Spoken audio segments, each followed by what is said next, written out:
Welcome, mes amis. Your ticket, s'il vous plaît?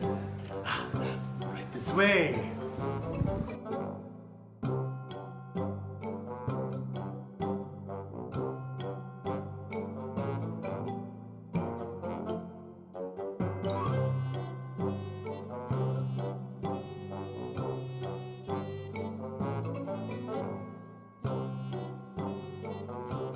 And we're live in 5, 4, 3.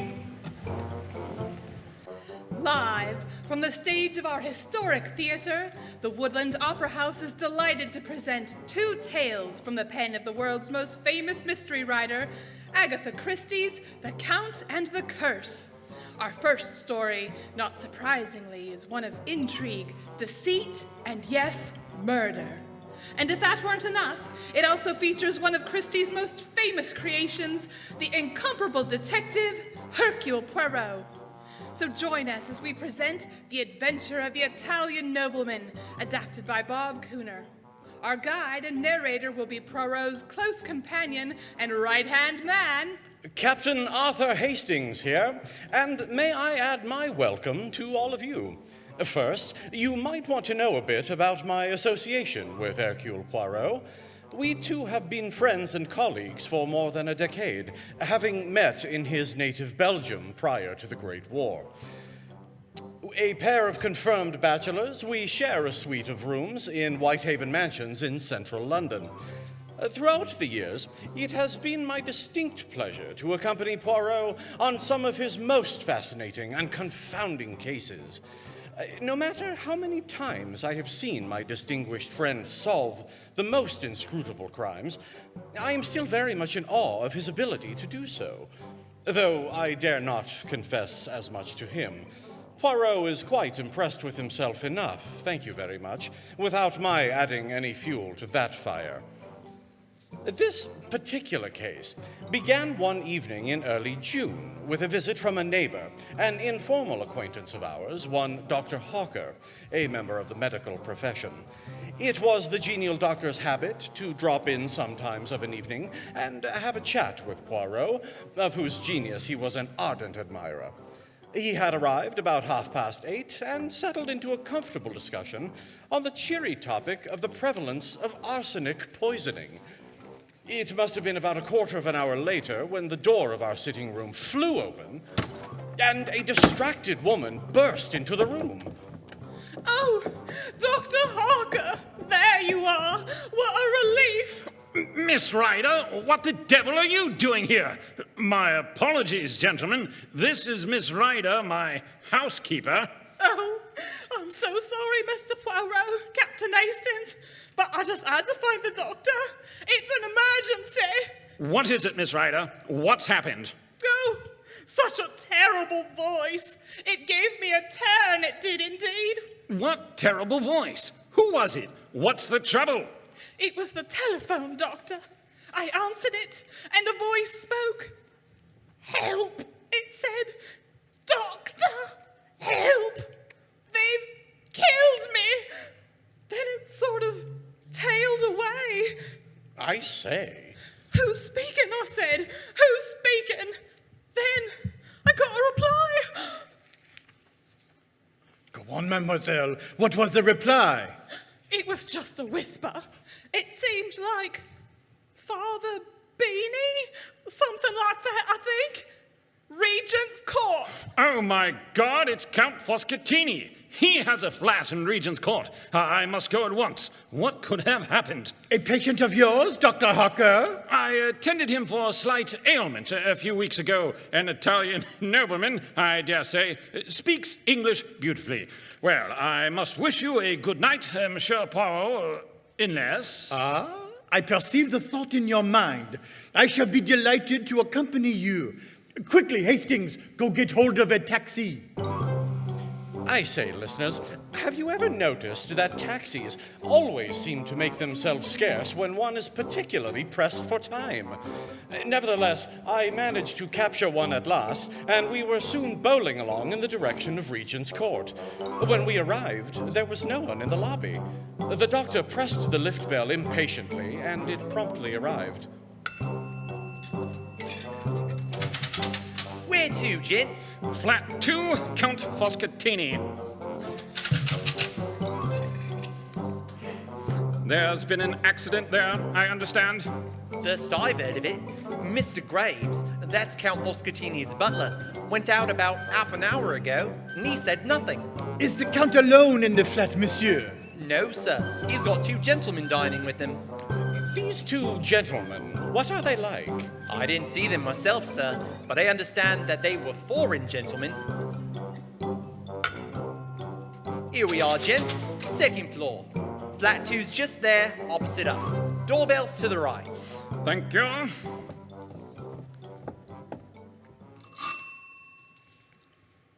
Try the bell again, doctor. I don't hear a sound inside. Do you, Monsieur Poirot? No. I say, my good man, is there any pass key to this door? There's one in the manager's office downstairs. Get it, then. And look here, I think you'd better send for the police. Am I right, Poirot? Oui. There is something amiss in this flat, I fear. The lift attendant returned shortly, and with him came the manager. Will you tell me, gentlemen, what is the meaning of all this? Certainly. I received a telephone message from Count Foscatini stating he had been attacked and was dying. You can understand that we must lose no time if we're not already too late. Oh, my word. Well, of course, just a minute. I've got the key right here, I think. Hurry, man. I'm sorry. Yes, here it is. The manager produced the key without more ado, and we all entered the flat. We passed first into a small square entry hall. A door on the right of it was half open. The manager indicated it with a nod. And here is the dining room. Dr. Hawker led the way. We followed close on his heels. As we entered the room, I gave a gasp. The round table in the center bore the remains of a meal. 3 chairs were pushed back, as though their occupants had just risen. In the corner, to the right of the fireplace, was a large writing table, and sitting at it was a man, or what had been a man. His right hand still grasped the base of the telephone, but he had fallen forward, struck down by a terrific blow to the head from behind. A marble statuette lay on the desk as well, where it had been hurriedly put down, the base of it stained with blood. What say you, doctor? Stone dead. Must have been almost instantaneous. I wonder he even managed to telephone. It will be better not to move him until the police arrive. Hadn't we best, I don't know, search the flat or something? It is unlikely that the murderers are concealed anywhere on the premises, when all they had to do was to walk straight out. Still, it's worth a look, don't you think, Poirot? Poirot gave no response, so the manager and I took a turn around the flat ourselves, but alas, to no avail. Upon our return, I found Poirot studying the dining table with rapt attention. Ah, my friend, what do you see here? Well, let's see. We've got a well-polished round mahogany table, a bowl of roses in the center, white lace mats. There is a dish of fruit, but I see the 3 dessert plates are untouched. What else? 3 cups, all with the remains of coffee in them, 2 black, 1 with milk, a decanter of port half full. I'm guessing all 3 men took some, 2 ashtrays. Looks like one of them had smoked a cigar. The other 2 had cigarettes. Oui. I must admit, Poirot, I don't know that any of these things shed any brilliant light on the situation. No. So, just what is it you see that makes you so intent on these things? Mon ami, you miss the point. I am looking for something I do not see. And what is that? A mistake, even a little mistake, on the part of the murderer. Monsieur, you are the manager of this building? Yes, sir. And the residents, they are served meals that are prepared here in the building? Why, yes, sir. The cuisine here is first class. I see. Will you explain to me, I pray, your system of serving these meals? I'd be happy to. It's a very modern system, as a matter of fact. If you'll just follow me into the flat's kitchenette, you see this small hatch in the wall here? This is the service lift, commonly called a dumb waiter. But that sounds so coarse, don't you agree? We prefer to use the term service lift. Go on, monsieur. Yes, of course. As I was saying, the service lift runs to the large kitchens at the top of the building. One orders one's meal through the service telephone, conveniently located just here, and the dishes are sent down in the lift, one course at a time. The dirty plates and dishes are sent up in the same manner. No domestic worries, you understand. And at the same time, one avoids the wearying publicity of always dining in a restaurant. Certainement. Then, the plates and dishes that were used here tonight are now on high in the kitchen. If you permit, I will go there. Oh, of course, if you like. The liftman, Roberts, will take you up and introduce you. But I'm afraid you won't find anything that's of use.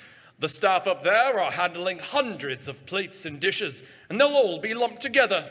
All the same, I would like to see for myself, s'il vous plaît. As you wish. Roberts, Yes, Governor. would you please take these gentlemen up to the kitchens? Yes, Governor. Step right in, gents. Poirot and I visited the kitchens and questioned the member of the kitchen staff who had taken the order from flat 2. The order was given from the a la carte menu for 3 soup julienne, filet de sole normande, tenderness of beef, and a rice souffle. I see. And at what time was the order placed? What time? Just about 8 o'clock, I should say. Très bien. And might it be possible for me to examine the dishes that were used for this order? Oh no, I'm terribly sorry. I'm afraid the plates and dishes have all been washed up by now. That is unfortunate. You were thinking of fingerprints, I suppose. Truth is, I recognized you straight away from your picture in the papers. You're Hercule Poirot, aren't you? The famous French detective. Oui, madame, I am the famous Belgian detective, Hercule Poirot. I knew it. It's a pleasure. Anyway, as I said, I'm sorry about the fingerprints. I am less interested in fingerprints, madame, than I am in Count Foscatini's appetite. Do you know, did he partake of every dish? Oh, yes. But of course, I can't say how much of each he in particular ate. The plates are all soiled and the dishes empty. That is to say, with the exception of the rice souffle, there was a fair amount of that left. Ah, merci, madame. You have been most helpful. Au revoir. Oh, you're most welcome. Wait until I tell my elf I met the one and only Hercule Poirot. He won't believe it. Going down, gents. Second floor again. Yes, please. Righto. Decidedly, Hastings, we are dealing with a man of method. Do you mean the murderer or Count Foscatini? The Count was undoubtedly an orderly gentleman. After imploring help and announcing his approaching demise, he carefully hung up the telephone receiver. Ah, so you suspect poison. The blow on the head was merely a ruse, then. Second floor, gents. Mind the gap. In response to my question about poison as the cause of the Count's death, Poirot merely smiled. We re-entered the flat to find Dr. Hawker talking with the local police inspector. Ah, there you are. Inspector O'Dowd, this is Hercule Poirot and his colleague Captain Hastings. Gentlemen, this is Police Inspector O'Dowd. How do you do? How do you do, Inspector? So, this is the famous Hercule Poirot, is it? The great private detective? Yes, I know all about you. I am very flattered, monsieur. So, Mr. Poirot, I understand the good doctor here was with you when he got the telephone call from the deceased. Yes, that is correct. And I hear you've been conducting some of your own investigations into what's happened here. As a matter of fact, Inspector... As a matter of fact, Mr. Poirot, my men and I are on the case now, so I'll thank you to leave the police work to the police. Pour qui vous prenez, monsieur? Now, Poirot, I'm sure the good inspector would want to know that Inspector Japp of Scotland Yard is a close friend of yours. You say? Yes, Inspector Japp. Oh, Scotland Yard, you say? Quite. And not only that, but Inspector Japp routinely relies on Poirot's special expertise. Isn't that right, Poirot? Précisément. Well, then, in that case, I suppose you can stay and look around. I can't see you'll do any particular harm. Merci, Inspector. We shall endeavor to stay out of your way. It was a lucky thing O'Dowd granted us permission to stay, however grudgingly, for it wasn't 5 minutes before a portly, middle-aged man came rushing into the room with every appearance of grief and anxiety. It was Graves, butler to the late Count Foscatini, and the story he had to tell was a sensational one. Yesterday morning, you see, 2 gentlemen arrived here at the flat asking to speak to the Count. They were Italians, and the elder of the 2, a man of about 40, gave his name as Signor Ascanio. The younger was a well-dressed lad in his mid-20s, I'd say. Were these men expected? Apparently, yes. The Count seemed prepared for their visit, though he hadn't informed me of such. At any rate, he sent me out on an errand to inquire of his tailor about the progress on a new suit of clothes. It occurred to me that the errand was not a particularly pressing one. So, well... Go on, monsieur. I admit that my curiosity got the better of me. I mean, what was the reason for the visit by these men that morning? And why hadn't Count Foscatini told me they'd be calling? So, instead of leaving immediately, I lingered about in the adjacent room, trying to hear something of what they were saying. And what did you hear, Monsieur Graves? Not much, I'm afraid. But I did hear enough to understand that some kind of monetary proposition was being discussed, and that the basis of it was a threat. I say. And I must tell you, the discussion was anything but amicable. In the end, I heard Count Foscatini say clearly that he didn't have the time to argue any more with the gentlemen, but if they would come back the following night at 8 o'clock for dinner, they could resume their discussion. Just then, I heard footsteps coming towards me, and afraid I would be discovered eavesdropping, I left quickly. And these 2 men who came yesterday morning, they were the same who were here this evening for dinner? The very same. They arrived punctually at 8 on the dot. And tonight, during dinner, Mr. Graves, you had the opportunity to listen and observe? Strictly in the performance of my duties, yes. And? Well, during dinner they talked of matters of little consequence, politics, the weather, the theater, what have you. But after dinner, once I'd brought in the port and the coffee, the Count suggested that I take the rest of the evening off. Oh, he did he? Was that typical of him when he had guests? No, Inspector, it wasn't. That's what made me think it must be some business of a very unusual kind that he was going to discuss with these gentlemen. And that finished Graves' story. He said he'd left the flat about 8:30, met a friend of his, and then accompanied him to the Metropolitan Music Hall in Edgware Road. Strangely, nobody had seen the Count's 2 guests leave, but the time of the murder was fixed clearly enough at 8:47. It seems a small clock on the writing table had stopped at that precise minute and swept off by Foscatini's arm, which agreed with the account of the telephone summons Dr. Hawker's housekeeper had relayed to us earlier.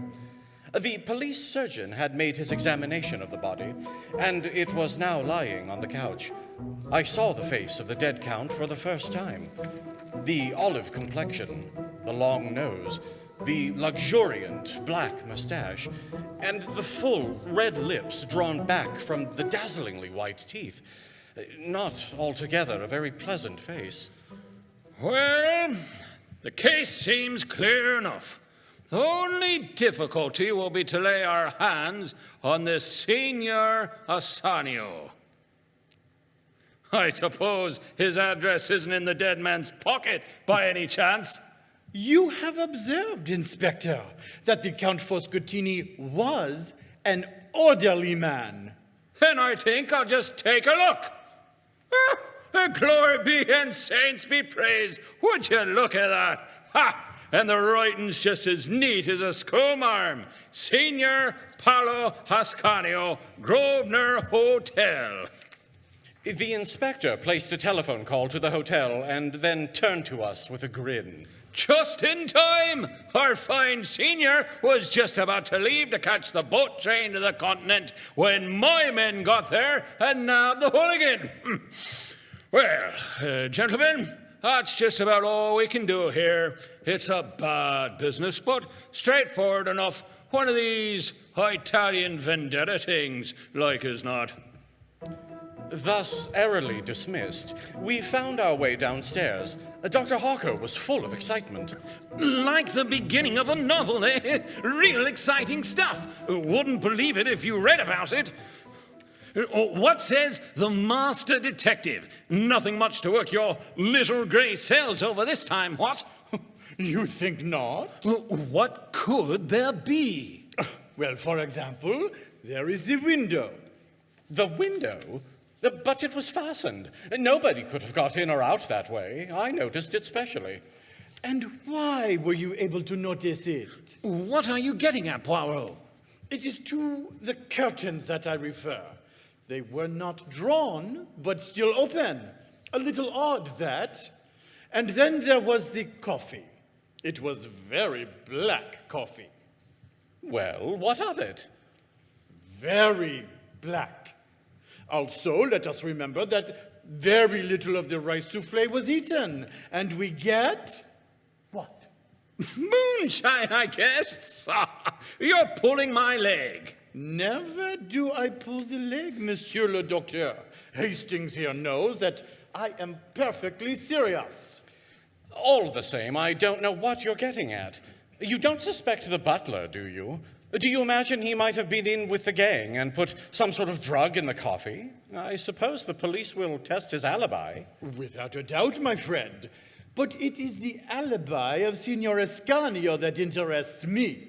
You think he has an alibi? That is just what worries me. I have no doubt that we shall soon be enlightened on that point. Over the next several days, the newspapers kept us informed of succeeding events. Signor Ascanio was arrested and charged with the murder of Count Foscatini.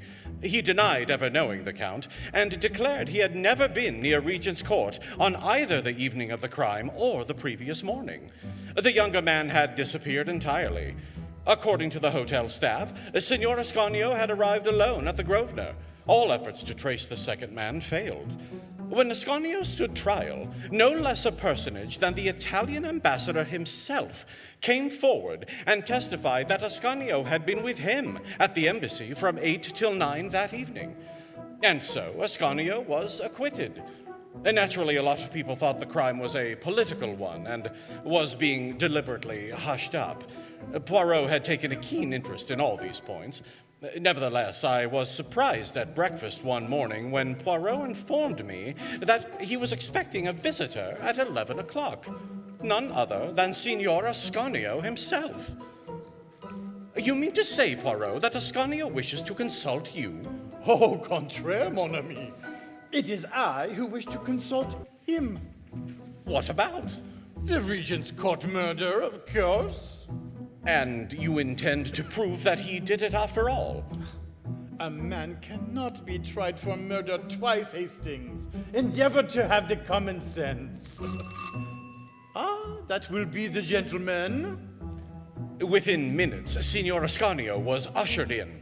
A small, thin man with a secretive and furtive glance in his eyes. He remained standing, darting suspicious glances from one to the other of us. Monsieur Poirot? C'est moi. Please be seated, Signor. You received my note. Si. I am determined to get to the bottom of this mystery. In some small measure, you can aid me. Let us commence. You, in company with a friend, visited the late Count Foscatini on the morning of Tuesday the 9th. I did nothing of the sort. I have sworn so in court. Précisément. And I have a little idea that you have sworn so falsely. You threaten me, Basta Cosy. I have nothing to fear from you. I have been acquitted. Exactly. And as I am not an imbecile, it is not with the gallows that I threaten you, but with publicity. La publicité! Que cosa? I see that you do not like the word. I had an idea that you would not. My little ideas, you know, they are very valuable to me. Come, Signor, your only chance is to be frank with me. I do not ask to know whose indiscretions brought you to England. I do know this much. You came for the especial purpose of seeing Count Foscatini. It was not a count. Really? I have already noted the fact that his name does not appear in the Almanac de Gotha. Thus, there is no royal nor noble genealogical reference to a Count Foscatini, whereas the title of Count is often useful in the profession of blackmailing. I suppose I might as well be, you say, frank with you. You seem to know a great deal, Monsieur Poirot. I have employed my little gray cells to some advantage. Come, Signor Ascanio, you visited the dead man on the Tuesday morning. That is so, is it not? Yes, but I never went there on the following evening. There was no need. I would tell you all. You see, I am a person of some considerable influence and position in Italy. That is not a boast, it is simply a fact. It seems that certain information, some papers to be precise, had come into this scoundrel's possession.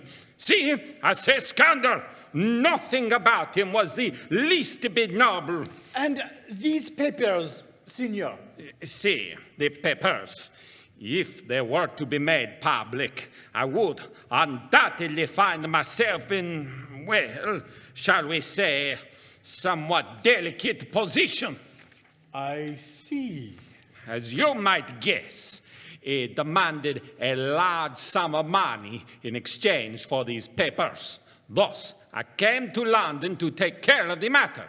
I called upon him by appointment that morning. One of the young men from the Italian embassy came with me. The Count, or so he called himself, was more reasonable than I thought he would be, but still, the sum of money I paid to him was considerable. Pardon, Signor. How was it paid? In Italian lira of relatively small denomination. I paid him the money then and there. He handed me the incriminating papers. I never saw him again. Why did you not say all this when you were arrested? In my delicate position, I was obviously forced to deny any association with this Foscatini. And how do you account for the events of the evening then? I can only think that someone must have impersonated me. I understand that no money was found in the flat. Strange. We all have the little gray cells, and so few of us know how to use them. Scusi? Ce n'est pas grave. Good day, Signor. I believe your story. It is very much as I had imagined. but I had to make sure. Grazie, Monsieur Poirot. Buongiorno. Let us now hear Monsieur le Capitaine Hastings on the case. Well, I suppose Ascanio is right. Somebody impersonated him. Never, never will you use the brains the good God has given you, mon ami. Recall to yourself some words I uttered after leaving the flat that night. I referred to the window curtains not being drawn. Yes, I recall. We are in the month of June. It is still light at 8 o'clock, but by 1:30, the light is failing. Ça veut dire quelque chose? English, please. Does that not recall to you something? No? It will come to you in time. For now, let us continue. The coffee was, as I said, very black. Count Foscatini's teeth were magnificently white. Coffee stains the teeth. We reason from that Count Foscatini does not drink any coffee. Yet there was coffee in all 3 cups. Why should anyone pretend Count Foscatini had drunk coffee when he had not done so? I'm afraid I haven't the foggiest. I will help you. What evidence have we that Ascanio and his friend, or 2 men posing as them, ever came to the flat that night? No one saw them go in, no one saw them go out. We have the evidence of 1 man and of a host of inanimate objects. You mean? I mean knives and forks and plates and empty dishes. But it was ingenious. Monsieur Graves may be a thief and a scoundrel. So it was Count Foscatini's butler? Oh, oui, my friend. But he is also a man of method.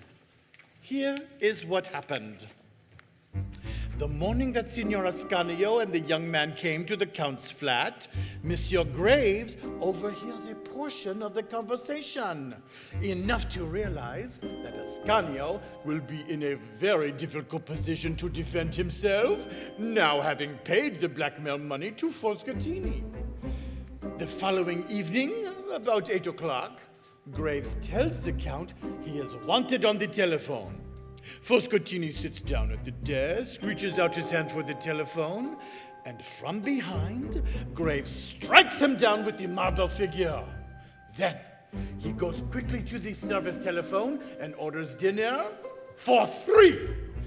The dinner arrives. Monsieur Graves lays the table, dirties the plates, knives and forks, etc. But he has to get rid of the food, too.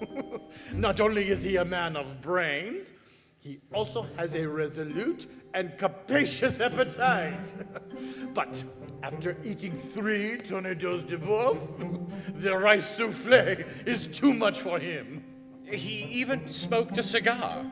And 2 cigarettes, oui, to complete the illusion. But it was magnificently thorough. I ask you. Then, he moves the hands of the desk clock to 8:47, smashes it, and stops it. The one thing he does not do, do you see now, Hastings?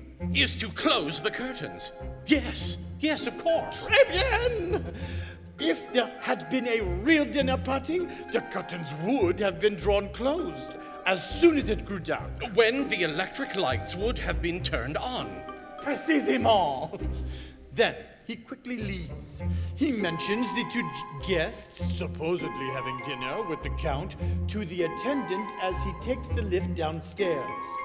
He hurries to a telephone box and, as near as possible to 8:47, rings up Dr. Harker, whose housekeeper answers.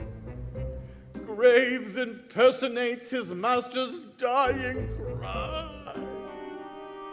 So successful is his ruse that no one ever inquires if a call was, in fact, put through from the Count's flat at that time. Except Hercule Poirot, I suppose. Not even Hercule Poirot. I am about to inquire now. I had to prove my point to you first, but you will see, mon ami. I shall be right. And of course, Poirot was right. He always is. Confound him. Our Scotland Yard friend, Inspector Japp, arrested the seemingly respectable Mr. Graves, who was subsequently tried in court and convicted, though not before he'd spent quite a tidy sum of the stolen money. It occurs to me that if it hadn't been for Poirot and his busy little gray cells, this case might have been one of those rare instances where the butler not only did it, but almost got away with it.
And thus we conclude our tale of the mysterious death of the so-called Count Foscatini.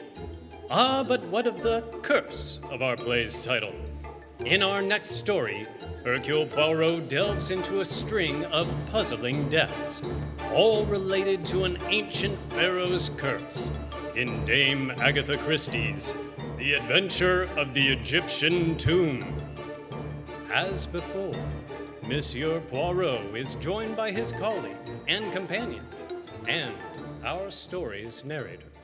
Captain Arthur Hastings, once again pleased to be at your service. Indeed, this was one of the most exotic and thrilling adventures on which I accompanied Poirot, and it all began with the excavation and opening of the tomb of the Egyptian king Menhera. It was not long after the discovery of the tomb of Tutankhamun in 1922 that a certain Sir John Willard, along with a Mr. Bleibner of New York, began pursuing their own excavations near the pyramids of Giza. Unexpectedly, they came upon a series of funeral chambers appearing to be those of King Menhera. You may recall it was a sensation in all the newspapers at the time. We know all about it! Egyptian pharaoh's burial tomb unearthed! But another event occurred soon on the heels of that discovery, which took an even more profound hold on the public mind. Sir John Willard, chief archaeologist of the expedition, died quite suddenly of heart failure. Get philitis! Pharaoh's curse strikes again! As expected, the more lurid newspapers immediately took the opportunity of reviving all the old superstitious stories attached to the bad luck of certain Egyptian treasures. The one about the unlucky mummy at the British Museum, that hoary old chestnut, was dragged out with fresh zest. Special edition! Famous archaeologist murdered by marauding mummy! Of course, the British Museum quietly denied it, but nevertheless, the headlines caused quite a stir. But then, a mere fortnight later, the other partner in the tomb's discovery and excavation, Mr. Bleibner, died of acute blood poisoning. Extra! Extra! Mummy's curse kills another! And a few days afterwards, a nephew of Mr. Bleibner shot himself in New York. Light is from America! Egyptian curse crosses the Atlantic! Yes, the curse of Menhera was the only thing anyone talked about for days. Just when the magical powers of the dead and gone in Egypt had reached a fever pitch, Poirot received a brief note in the morning delivery. It was from Lady Willard, widow of the dead archaeologist, asking Poirot to meet her. Thus, I accompanied my brilliant friend to Lady Willard's house in Kensington Square. Monsieur Poirot, it is kind of you to have come so promptly. Merci, madame. I am at your service, Lady Willard. You wish to consult me? You are, I am aware, a detective. But it is not only as a detective that I wish to consult you. You are a man of original views. You have the imagination, experience of the world. Tell me, Monsieur Poirot, what are your views on the supernatural? Let us not misunderstand each other, Lady Willard. It is not a general question you are asking. It has a personal application, has it not? You are referring to the death of your late husband. Yes, that is so. And you would like me to investigate the circumstances of his death? I want you to ascertain for me exactly how much is newspaper chatter and how much may be said to be founded on fact. 3 deaths, Monsieur Poirot, each one explicable taken by itself, but taken together, surely an almost unbelievable coincidence, and all within a month of the opening of the tomb. If I may, Lady Willard, it may be mere superstition at play here. Or it may be some ghastly curse from the past that operates in ways undreamed of by modern science. My dear madame, I hesitate The fact remains, 3 deaths. And I am afraid, Monsieur Poirot, horribly afraid. It may not yet be the end. I say. For whom do you fear, Lady Willard? For my son, Guy. When the news of my husband's death came, I was ill. So my son, who had just come down from Oxford, went out there to Cairo. He brought with... Oh, forgive me. He brought his father's body home. But now he has gone there again, in spite of all my prayers and entreaties. Guy is so fascinated by the work that he intends to take his father's place and carry on the excavations. I see. You may think me a foolish, naive woman, Monsieur Poirot, but I am afraid. Suppose the spirit of the dead pharaoh is not yet appeased. Oh, perhaps to you, I seem to be talking nonsense. No, indeed, Lady Willard. I, too, believe in the force of superstition, one of the greatest forces the world has ever known. What you really demand is that I protect your son. I will do my utmost, madame, to keep him from harm. Yes, I'm sure you will, Monsieur Poirot. In the ordinary way. But against the supernatural? In volumes of the Middle Ages, you will find many methods of counteracting black magic. Perhaps they knew more than we, with all our modern scientific theorems. But to begin, let us come to facts. Your husband had always been a devoted Egyptologist, had he not? Yes. He was one of the greatest living authorities on the subject. But his partner, Mr. Bleibner, I understood, he was more or less an amateur. Quite. He was a very wealthy man who dabbled in any subject that happened to take his fancy. My husband managed to interest him in Egyptology, and it was Mr. Bleibner's money that financed the expedition. And the nephew who shot himself, what do you know of him? Was he a member of the expedition party? No, I don't think so. In fact, I never knew of his existence until I read of his death in the paper. I don't think he and his uncle can have been at all intimate. Mr. Bleibner certainly never spoke of having any relations. And who, madam, are the other members of the party? Oh, well, let me see. There is Mr. Toswell, a minor official with the British Museum, Mr. Schneider of the Metropolitan Museum in New York, another American, a young lady who worked as secretary for the late Mr. Bleibner, and Dr. Ames, who accompanies the expedition in his professional capacity. As a physician? Yes. Oh, and of course, Hassan, my late husband's devoted servant. Egyptian? Quite. Do you remember the name of the American secretary? Miss Harper, I think, but I can't be sure. She hadn't been with Mr. Bleibner very long, but she seemed to be a perfectly pleasant young woman. Thank you, madame. Oh, is there anything else? For the moment, nothing.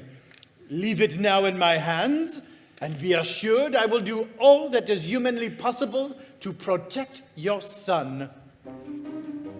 Poirot's words were less than reassuring, and I observed Lady Willard wince as he uttered them. Yet, at the same time, the fact that he had not dismissed her fears out of hand seemed in itself to be a relief to her. For my part, I had never before suspected that Poirot had so deep a vein of superstition in his nature. I tackled him on the subject as we motored back to our flat. I say, Poirot, I've never once heard you utter any sort of belief in all that supernatural mumbo-jumbo. Oh, oui, mon ami. I do believe in these things. You must not dismiss the force of superstition. If that's what you believe, then what is there to be done about this blasted curse? Toujours pratique the good, Hastings. Translation, please. Always the practical one. I'll take that as a compliment. To begin with, we are going to send a cable to New York for more details on the young nephew's death. The reply we received to Poirot's cable was full and precise. The nephew, young Rupert Bleibner, had been in poor financial straits for years, bumming about in the South Seas. He had returned to New York 2 years ago, where he rapidly sank even lower. Still, he managed to borrow enough money to take him to Egypt, where he claimed he had a friend who was going to loan him more money. It was during his sojourn in Egypt that the death of Sir John Willard occurred. The nephew's plans to get money there somehow went awry. He returned to New York, cursing his skinflint uncle, who cared more for the bones of dead and gone kings than his own flesh and blood. The young Bleibner plunged himself once again into a life of dissipation in New York, and then, without warning, he committed suicide, leaving behind a curious note. It seemed written in a sudden fit of remorse. It referred to himself as a leper and as an outcast, and the letter ended by declaring that such as he were better off dead. A vague theory leapt into my brain. I say, Poirot, I'm finding it hard to believe this rubbish about the vengeance of a long-dead Egyptian king. What I see here is more a modern sort of crime. Oui, mon ami? Let's suppose the young Mr. Bleibner had decided to do away with his uncle, most likely by poison. But instead of the uncle taking the fatal dose, Sir John Willard drinks it by mistake. The young man returns to New York, haunted by his crime. The news of his uncle's death, the elder Mr. Bleibner, reaches him. He realizes how unnecessary his crime has been, and, stricken with remorse, takes his own life. It is ingenious what you have worked out, Hastings. Oui, decidedly ingenious. Do you really think so? It may even be true. But, my friend, you have left out a key component of the case. What's that? You have not accounted for the fatal influence of the tomb. Really, Poirot? You still think that has something to do with it? So much so, mon ami, that we start for Egypt tomorrow. What? I have said it. But oh, the sea, the hateful sea. A week later, beneath our feet was the golden sand of the desert. The hot sun poured down overhead. The charm of Egypt had utterly laid hold of me. Not so, however, with Poirot. The little man was not a good traveler. The very picture of misery, Poirot wilted by my side. Dressed precisely the same as he did in London, he carried a small clothes brush in his pocket and waged an unceasing war on the dust which accumulated on his dark apparel. And my boots, mon Dieu! Regard them, Hastings. My boots of the finest patent leather, usually so smart and shining. See, the sand is inside them, which is painful, and outside them, which outrages the eyesight. Also, the heat. It causes my mustaches to become limp. But just look at the Sphinx, Poirot. Even I can feel the mystery and charm it exhales. To me, she does not look happy. And how could she, half buried in sand in that untidy fashion? Ah, this cursed sand. Come now, there's sand in Belgium too, isn't there? Remember our beach holiday? Those magnificent dunes? We, at the beach, but not in Brussels. But Poirot, the Great Pyramid at Giza is one of the 7 wonders of the ancient world.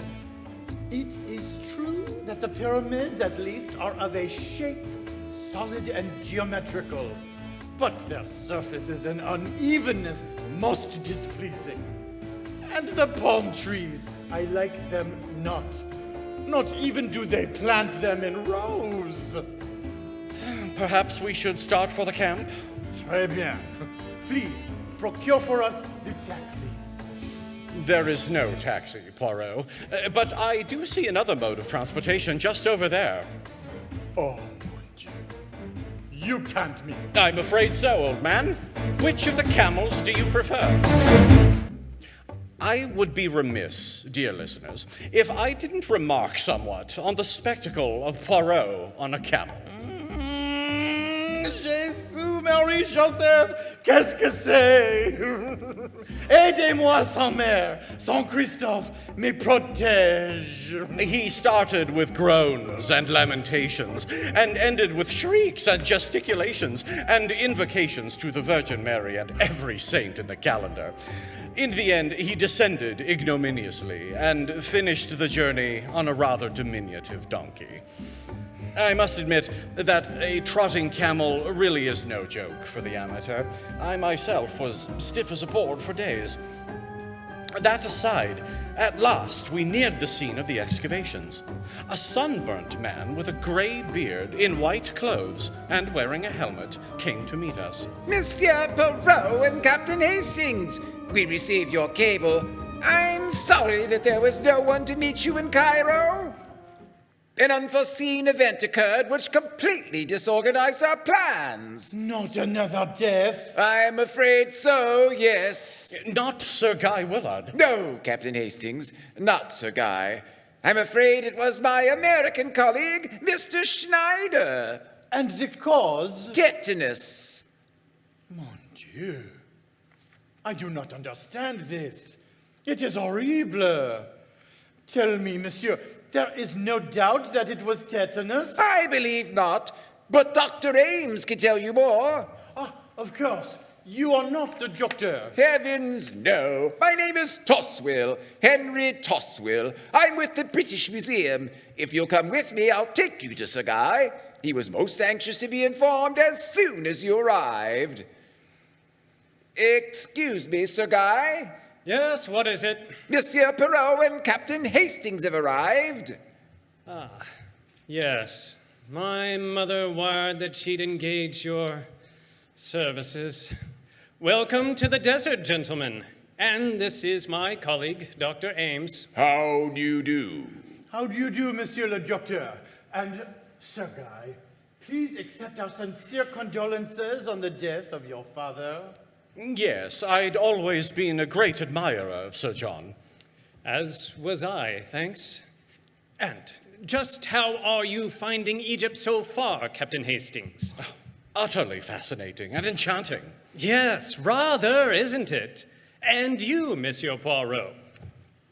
Hot. Well, that's true enough. Oui, absolument. Now, if you do not mind, Sir Guy, time may be of the essence. Of course. Please, ask any questions you'd like, Monsieur Poirot. We are utterly dumbfounded at this series of disasters, but it isn't, well, can't be anything but coincidence, can it?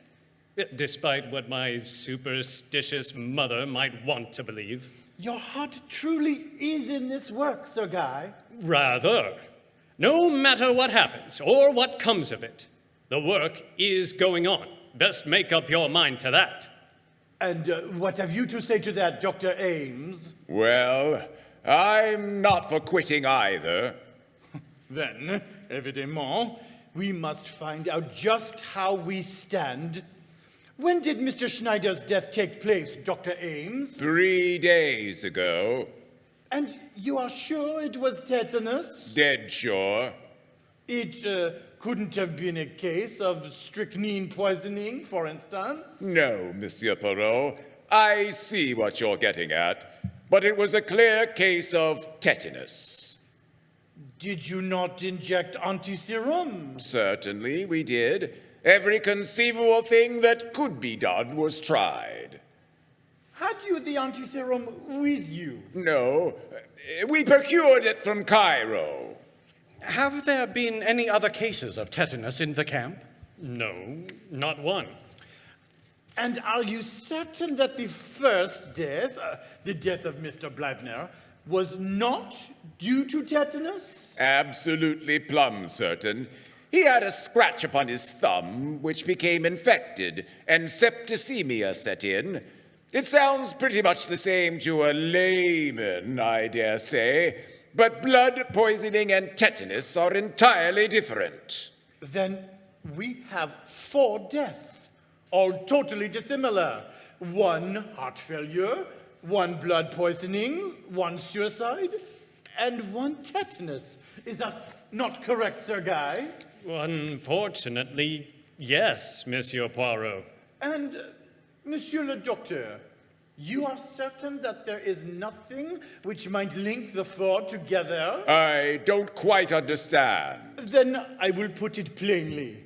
Was any act committed by those four men which might seem to denote disrespect to the spirit of Menhara?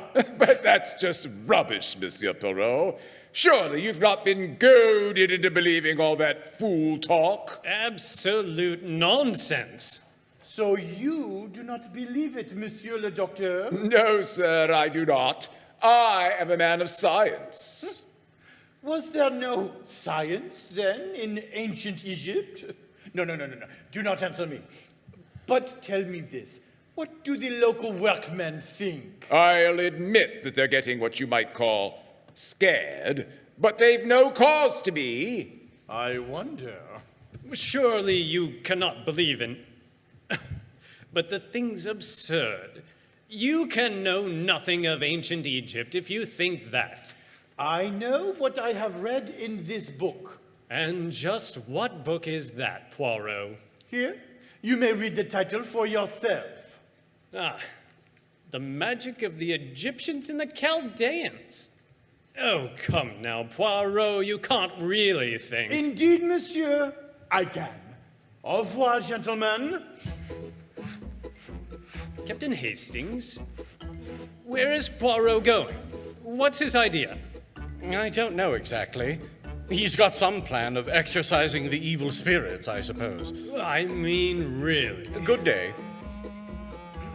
It seemed Poirot was on his way to the tent of the young American secretary. I followed him.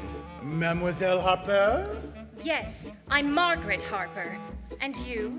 Hercule Poirot. Enchanté. Oh, yes. Mr. Poirot, how do you do? And may I introduce Captain Hastings, my aide de camp? How do you do, Captain Hastings?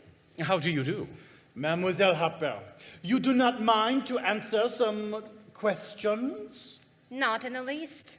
You were, I understand, personal secretary to the financier of the expedition, the late Mr. Bleibner. Yes, that's right. And you have been here in Egypt since the beginning? No, I've only been 6 months with the expedition. But I did know Mr. Bleibner's affairs fairly well. Can you recount to us anything concerning his late nephew? Yes, I suppose. He just turned up here one day. Not a bad-looking fellow, really. I'd never met him before, but some of the others had. Dr. Ames certainly had, and Mr. Schneider. My employer, Mr. Bleibner, though, wasn't at all pleased to see his nephew. They were at it in no time, tooth and nail. I say. Not a cent, the old man shouted. Not one red cent now, or when I'm dead. Ah. He told the nephew that he intended to leave his money to the furtherance of his life's work. That's just how he put it. Well, that seemed to be the end of it for the nephew, and he lit out for Cairo right away. Was he in perfectly good health at the time? My employer? No, Mr. Bleibner the younger. Now that I think of it, I believe he did mention there was something wrong with him. But it couldn't have been anything serious, or I should have remembered. One more thing. Has your late employer left a will? So far as I know, he has not. And will you be remaining with the expedition, Miss Harper? Oh, no, Captain Hastings, certainly not. I'm for New York as soon as I can square up things here. You may laugh if you like, but I'm not going to be this wretched Menhara's next victim, thank you very much. Remember, mademoiselle, one of Menhara's victims he got in New York. Well, thank you very much for the reminder, Mr. Poirot. Now, if you don't mind. Not at all. Good day, Miss Harper. I believe she's a bit nervous, don't you? She is on the edge, mon ami, but absolutely on the edge. I glanced at Poirot curiously, but his enigmatical little smile told me nothing. Sir Guy Willard and Mr. Toswill gave us a tour of the excavations. The enthusiasm of Sir Guy was obvious, but I fancied that I detected a shade of nervousness in his manner as well, as though he could not quite escape from the feeling of menace in the air. When we arrived at our tent to wash up before joining the others for our evening meal, a tall, dark figure in white robes stood aside to let us pass. Assalamu alaikum. Wa alaikum salam. You are Hassan, are you not? Servant to the late John Willard.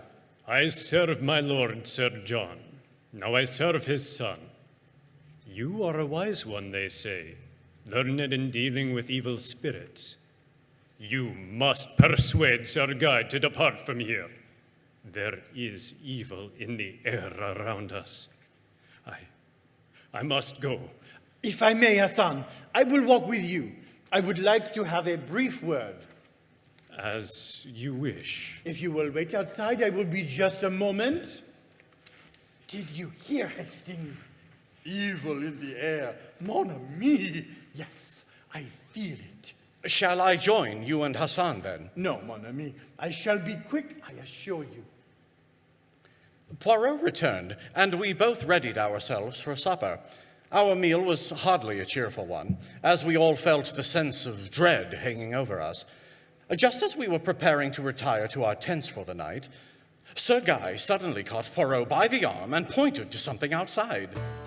We all saw it at once. A shadowy figure was moving amidst the tents, and it was no human one.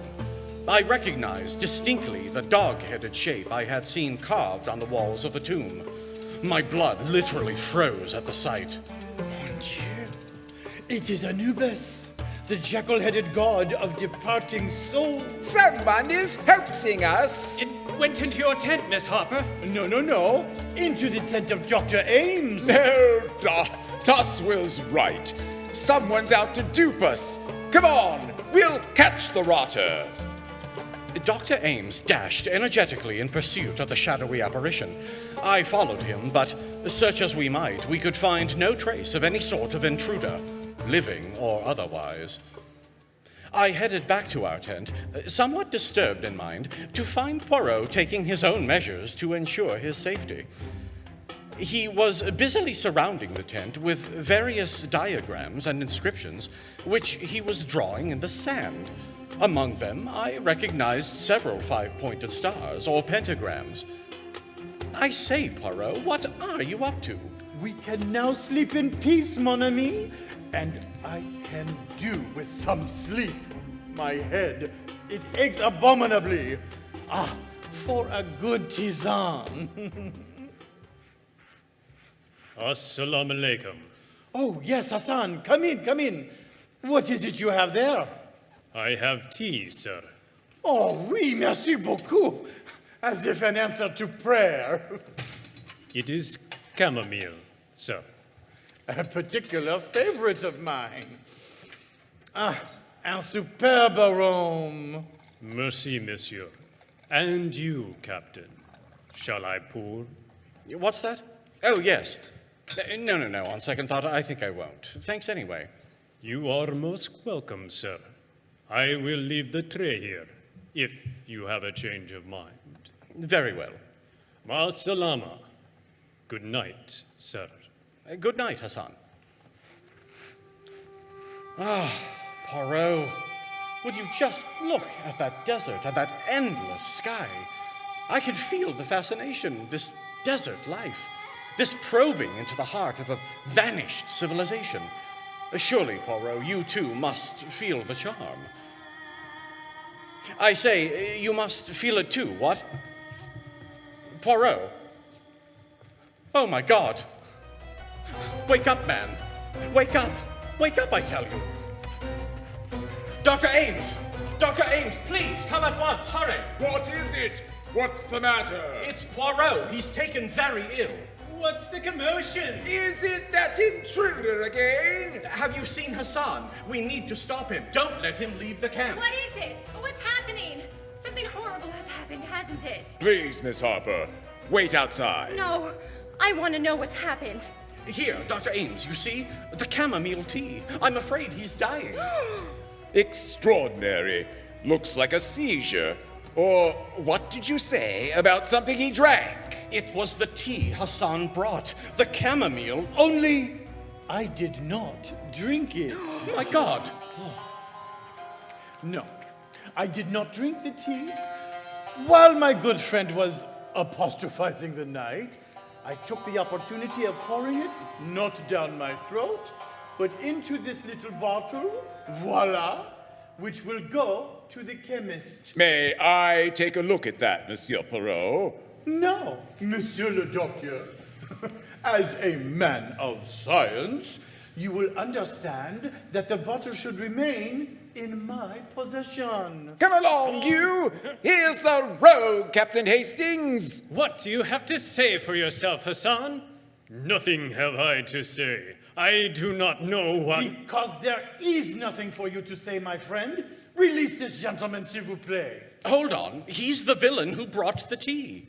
But it was Dr. Ames who poisoned it. How dare you, sir? Dr. Ames, no! It can't be! You've taken leave of your senses, man! But, Poirot, I thought you believed all this was the result of some sort of supernatural force. You misunderstand me, Hastings. What I meant was that I believe in the terrible force of superstition. Once it is so firmly established that a series of deaths is supernatural, you might almost stab a man in broad daylight, and it would still be put down to the curse. So strongly is the instinct of the supernatural implanted in the human race. I suspected from the first that it was someone very much alive who was taking advantage of that instinct. The idea came to him at the beginning with the untimely death of Sir John Willard. Is that not right, Dr. Ames? What? That's utterly preposterous. I was very much grieved by Sir John's passing. Possibly. Nevertheless, a fury of superstition arose at once. As far as I could see, no one could derive any particular profit from Sir John's death. Mr. Bleibner was a different case. He was a man of great wealth. Is that not so, Miss Harper? Why, yes.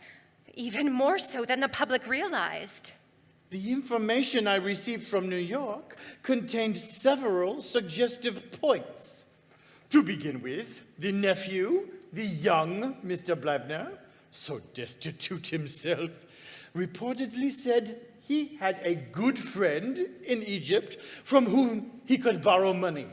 It was tacitly understood that he meant his rich uncle, but it seemed to me that in that case he would have said so outright.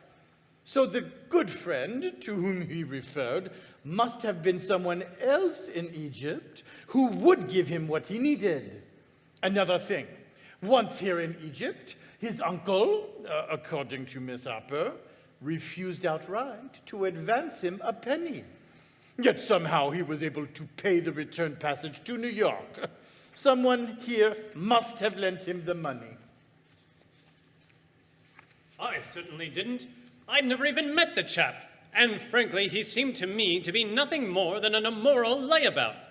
Are you suggesting it was I, Monsieur Poirot? Contrary to popular opinion, not all doctors are wealthy men, though I might wish it were otherwise. Indeed, you might. But there was more. You see, there occurs often words that are spoken metaphorically, which are to be taken literally. The opposite can happen too. In this case, words which were meant literally were taken metaphorically. Young Bleibner wrote plainly in his suicide note, "I am a leper." But no one realized he shot himself because he believed he had indeed contracted the dread disease. Well, how can you know that, Monsieur Poirot? It is quite the leap, if you ask me. If you are patient, Monsieur Toswell, all will be revealed. It was actually the clever invention of a diabolical mind. Young Bleibner was indeed suffering from some minor skin trouble, And he lived in the South Sea Islands, where leprosy was common enough.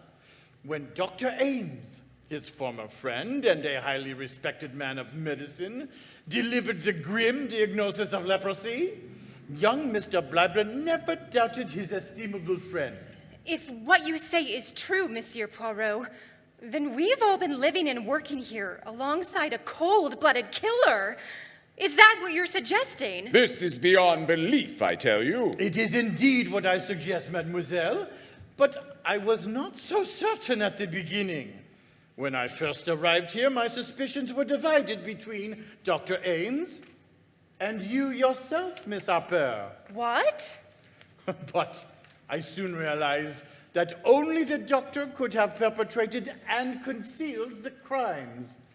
I learned from you, Miss Harper, that Dr. Ames was previously acquainted with young Mr. Bleibner. Without a doubt, young Bleibner, at some time or another, had made a will naming his friend the doctor as beneficiary. Dr. Ames, who has already told us that he is not so affluent as he might wish to be, saw his chance of acquiring wealth. It was easy enough for the doctor to concoct some ruse that permitted him to inject the elder Mr. Bleibner with a deadly serum that poisoned his blood and killed him. Unfortunately, Mr. Bleibner the elder had made no will. Am I not correct, Miss Harper? Yes, that's right. As a lifelong bachelor and with no immediate family left, the uncle's fortune would pass to his nephew, and from the nephew to the doctor. Thus, young Mr. Bleibner was overcome with despair at the dread diagnosis of leprosy pronounced upon him by his friend Dr. Ames. He then returned home to America and shot himself. You do not have one scintilla of proof of that, Monsieur Poirot. Yes, I was vaguely acquainted with Bleibner's nephew, but as for handing him a phony leprosy diagnosis and his naming me as a beneficiary, those are just absurd allegations. I think not, Monsieur le Docteur. I am certain I will be found to be correct. We'll just see about that. But what of Mr. Schneider? Why him? I say, how does Mr. Schneider fit into all this? There I cannot be sure. He knew young Bleibner too, remember? Mr. Schneider may have suspected something, or, again, the doctor may have thought that a further death, one seemingly without motive or purpose, would strengthen the grip of superstition. I see. I will tell you an interesting psychological fact. A murderer has always a strong desire to repeat his successful crime.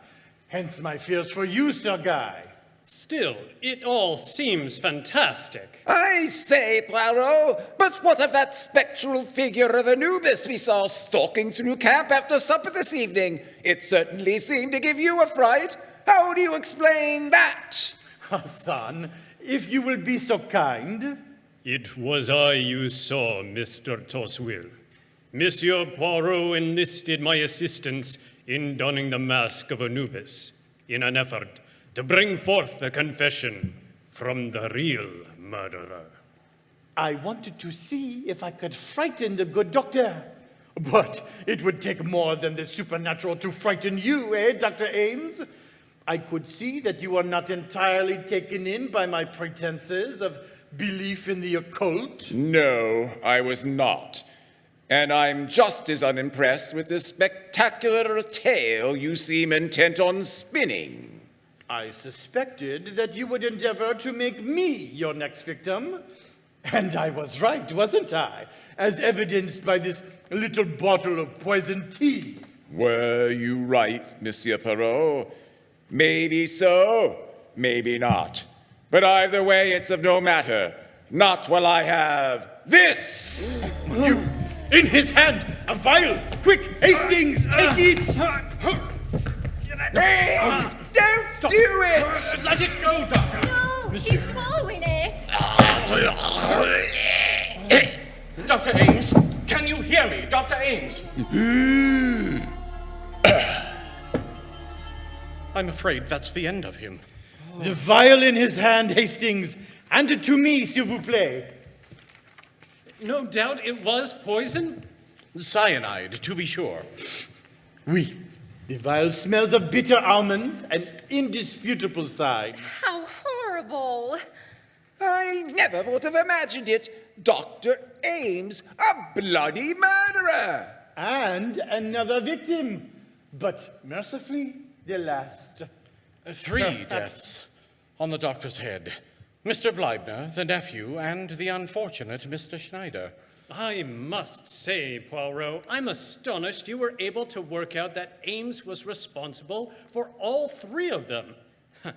I was convinced you were like my mother, holding on to the notion of that blasted ancient Egyptian curse. I never rule out any possibility, Sir Guy, however remote, until one more plausible is manifest. In this case, however, the culprit turned out to be more corporeal than occult. Well, I for one say bravo, Monsieur Poirot. I'll second that. Merci beaucoup. I do admit it was a challenge under the circumstances. The circumstances? Ah, oui! The cursency, the heat abominable, and the annoyances of the sand. And yet, in spite of all that, my little gray cells, they still function superbly. Good show! Poirot, true to form, proved to be perfectly right in his hypothesis. In a fit of drunken merriment some years before, the young Mr. Bleibner had made out a frivolous will, in which he stated, quote, "My cigarette case he admired so much, and everything else I possess when I die, which no doubt will be principally debts, I leave to my good friend, Dr. Robert Ames," unquote. And not surprisingly, the entire case was hushed up as much as possible, and to this day, people still talk of the remarkable series of deaths in connection with Menhera as absolute proof of the vengeance of a bygone king upon the desecrators of his tomb. But Poirot and I know otherwise. And now, my friends, you do too. We hope you've enjoyed our Woodland Opera House live radio production of Agatha Christie's The Count and the Curse. Both of the tales you've heard today, The Adventure of the Italian Nobleman and The Adventure of the Egyptian Tomb, were published originally in the 1924 collection Poirot Investigates, which introduced Hercule Poirot to the world. Christie went on to feature her little Belgian detective in 33 novels, 2 stage plays, and more than 50 short stories. Additionally, Poirot has appeared in literally hundreds of feature films, radio plays, and television shows, making Hercule Poirot one of the most recognizable characters in the world of detective fiction. Thank you again for joining us. We look forward to the day when we'll see you in person for live performances in our beloved historic theater. Until then, as Monsieur Poirot would undoubtedly say, Au revoir, mes amis.